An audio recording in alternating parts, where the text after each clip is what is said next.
Ever caught yourself spiraling into a vortex of worry? Like you're stressing about a presentation next week, fretting over what your boss might think, and wondering if you'll ever find true love. Sound familiar?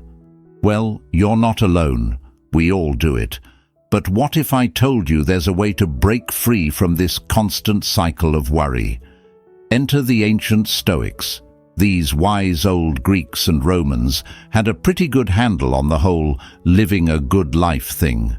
They figured out that a lot of our suffering comes from worrying about things that are outside of our control, stuff like traffic, the weather, or other people's opinions. It's like trying to change the past. A total waste of energy, right? The Stoics taught us to focus on what we can control, our thoughts, our actions, our words. By doing this, we can cultivate a sense of inner peace and resilience. So, what's this book all about? It's about taking the timeless wisdom of the Stoics and applying it to your modern life. We're going to dive deep into practical techniques that will help you. Chill out. Learn to let go of things that are outside of your control. Be present.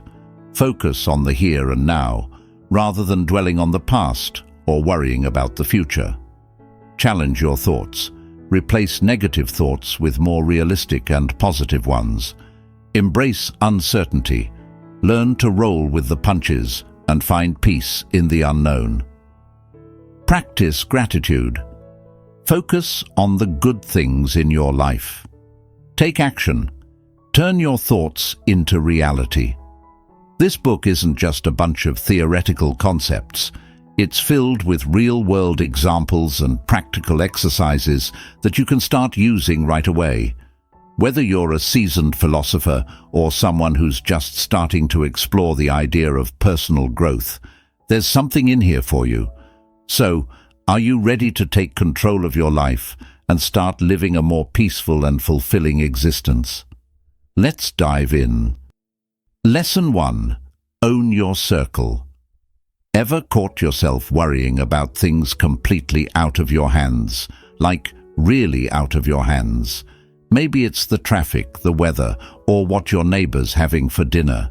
It's a total waste of energy, right?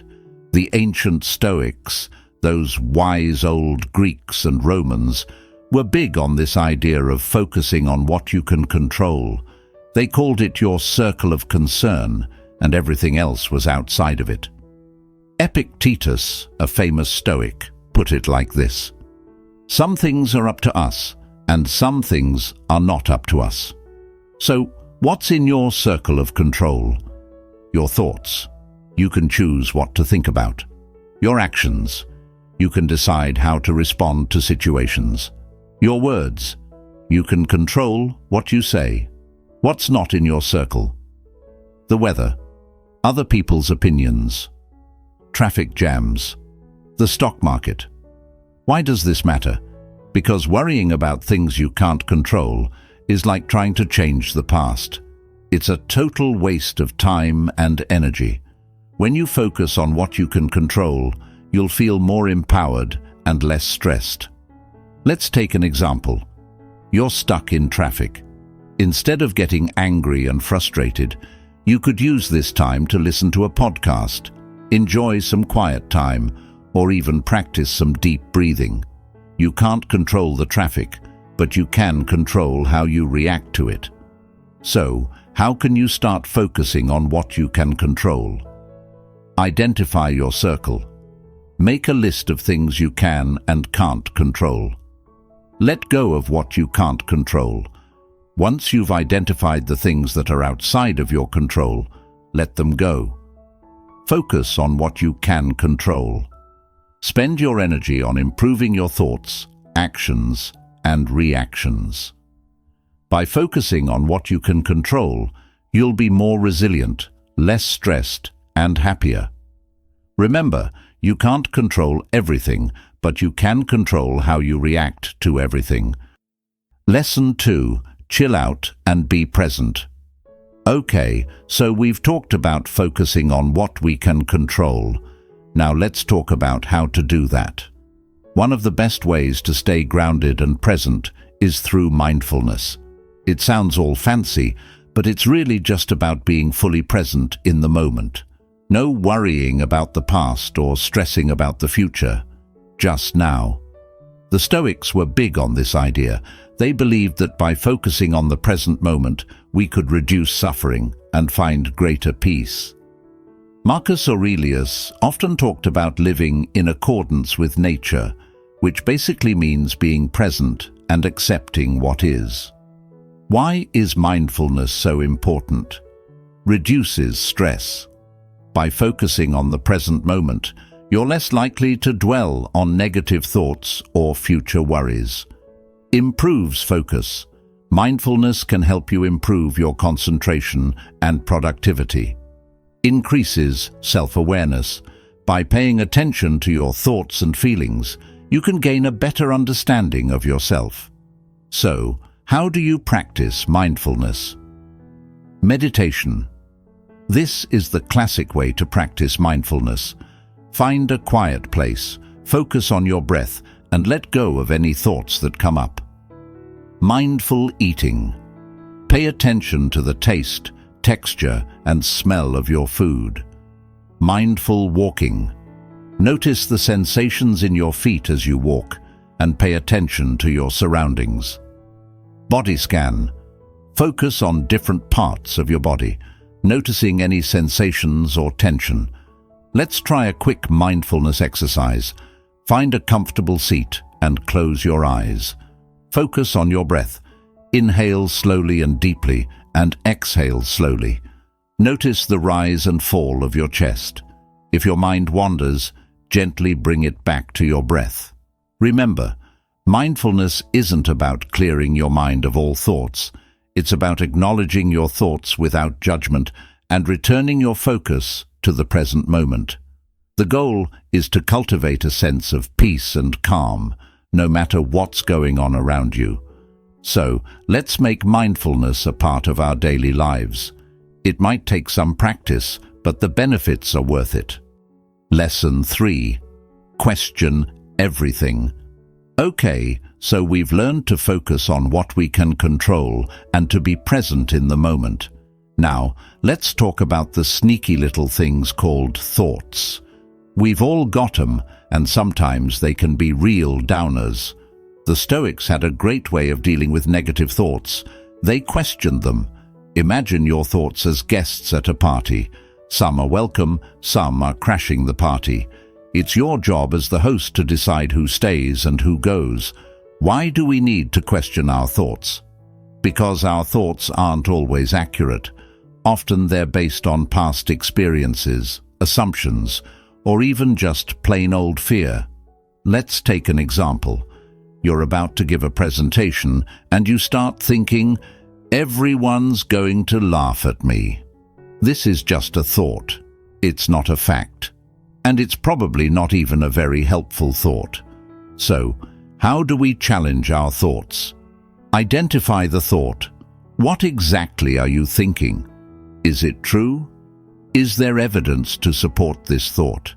Is it helpful? Does this thought make you feel better or worse? What's another way to look at it? Can you find a more positive or realistic perspective? Here's a simple technique called the cognitive restructuring.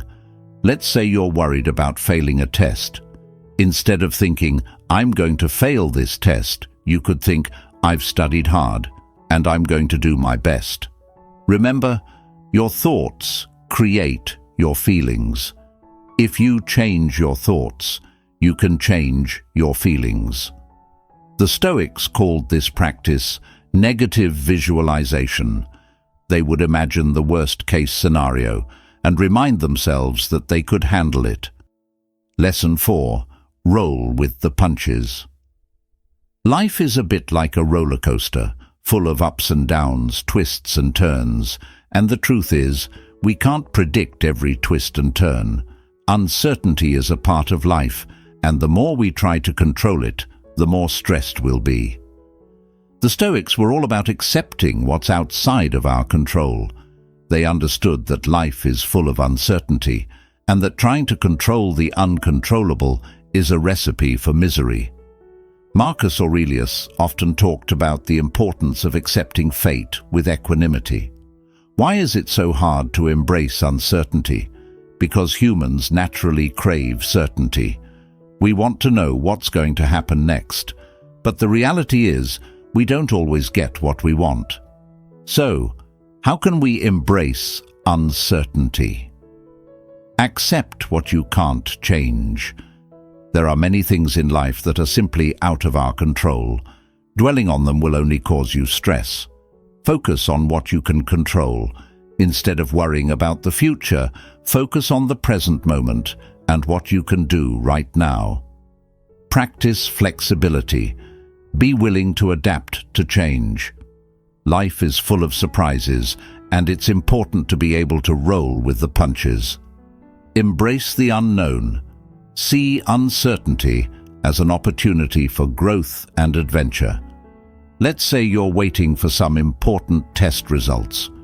You could spend all your time worrying about what the results might be, or you could focus on the things you can control, like studying for your next test.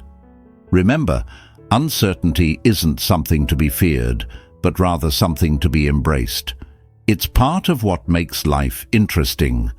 By accepting uncertainty, you'll be better equipped to handle whatever life throws your way. Lesson 5. Find the good. We've talked about controlling what we can, being present, challenging our thoughts, and embracing uncertainty. Now, let's talk about something that can shift our entire perspective: gratitude. The Stoics were big on gratitude. They believed that focusing on what we have, rather than what we lack, is key to a happy life. Epictetus often reminded his students to remember to be grateful for what you have. Why is gratitude so powerful? Shifts your focus. Instead of dwelling on what you don't have, you're focusing on the positive aspects of your life. Improves your mood. Gratitude can boost your mood and make you feel happier. Strengthens relationships. Expressing gratitude to others can strengthen your relationships. Reduces stress. Focusing on the good in your life can help reduce stress and anxiety. So, how can you practice gratitude? Gratitude journal. Write down a few things you're grateful for each day. Thank someone. Express your gratitude to someone who has helped you. Notice the small things. Pay attention to the little things that bring you joy. Meditate on gratitude. Spend a few minutes each day thinking about all the things you're grateful for. Let's say you're having a tough day. Instead of focusing on all the things that are going wrong, try to think of one thing you're grateful for. Maybe it's a warm cup of coffee, a good friend, or a beautiful sunset. Remember, gratitude is a practice. It's something you need to do consistently to see the benefits. Lesson 6. Put your money. Where your mouth is so far, we've talked a lot about thoughts, feelings, and perspectives.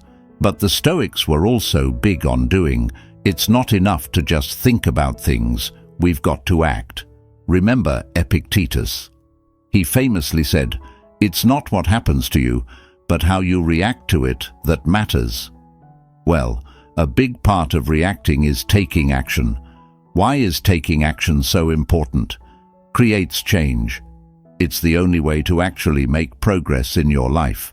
Builds confidence. Taking action and seeing results can boost your self-esteem. Reduces stress. Taking action can help you feel more in control of your life. So, how can you take action? Set goals. What do you want to achieve? Make a plan. Break down your goals into smaller, more manageable steps. Start small. Don't try to do everything at once. Start with one small step. Don't be afraid to fail. Everyone makes mistakes. The important thing is to learn from them and keep going. Let's say you want to start exercising more. Instead of just thinking about it, you could make a plan to go for a walk every day after work, or maybe you could join a gym class. The key is to take that first step. Remember, taking action doesn't mean you have to do everything perfectly. It just means you're making an effort to move forward. The Stoics understood that inaction can lead to a life of regret. So, let's not let that happen to us. Let's take action and create the lives we want. So, there you have it. We've journeyed together through the ancient wisdom of the Stoics, exploring practical ways to reduce anxiety, find inner peace, and live a more fulfilling life. Remember, the Stoics weren't just a bunch of grumpy old philosophers sitting around complaining. They were real people living in a complex world, just like us. And they figured out a way to thrive, no matter what life threw at them. By focusing on what we can control, challenging our negative thoughts, and embracing uncertainty, we can create a life that's truly worth living. And let's not forget the importance of gratitude and taking action. These tools, when used consistently, can transform our lives in profound ways. But here's the thing. Stoicism isn't about becoming a robot or a monk. It's about living a full and meaningful life, while at the same time maintaining a sense of inner peace. It's about enjoying the simple pleasures of life, like a good conversation with a friend or a beautiful sunset. So, as you go about your day, remember these key principles. Focus on the present moment. Don't dwell on the past or worry about the future. Practice gratitude. Appreciate the good things in your life. Take action. Don't just sit around and wait for things to happen. Embrace uncertainty. Life is full of surprises. Learn to roll with the punches. Remember, you're not alone on this journey. Millions of people have found solace and strength in the teachings of the Stoics. And now you can too. So, go out there and live your life to the fullest. And when things get tough, remember the words of Marcus Aurelius. Everything we hear is an opinion, not a fact. Everything we see is a perspective, not the truth. Let's keep learning, growing, and striving for a better life.